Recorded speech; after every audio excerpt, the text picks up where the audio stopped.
New developments now in an ongoing murder investigation in Cranston. Today, a second murder suspect was arraigned in court for the death of 49-year-old Victor Baez. Carlos Rios, now behind bars in Rhode Island. He was arrested after finishing a prison sentence for an unrelated crime in Massachusetts. Police say Rios and another man beat Victor Baez 2 years ago and ran him over with a car outside of his Cranston home.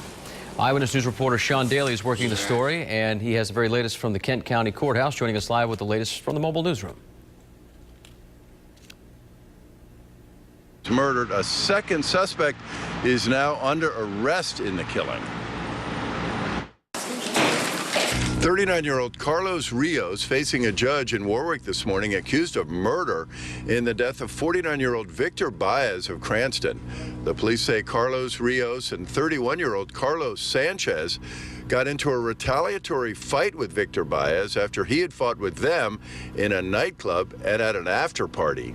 They say the two men ambushed Victor Baez and then stomped on him and ran over him with a vehicle outside his house. It was determined the victim was brutally beaten and then intentionally run over as he lay in the street by the vehicle being operated by the suspects. Victor Baez was found critically injured in the early morning hours of January 30th, 2012. He died 4 months later. Roughly 2 years after the vicious beating, the police arrested Carlos Sanchez in Sarasota, Florida, where he worked as a personal trainer at a resort. Now, 2.5 years after the brutal attack, the police have arrested a second suspect, Carlos Rios. He was serving out a prison sentence in Norfolk, Massachusetts, and today a judge ordered him held without bail at the state prison in Cranston, not far, as it turns out, from where the police say Carlos Rios and Carlos Sanchez committed murder. These folks never gave up, and their hard work after working with Boston and then the agencies in Florida led them to the successful conclusion.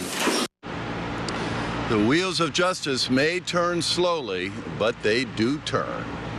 Live at District Court in Warwick with the West Bay Mobile Newsroom, Sean Daly, Eyewitness News.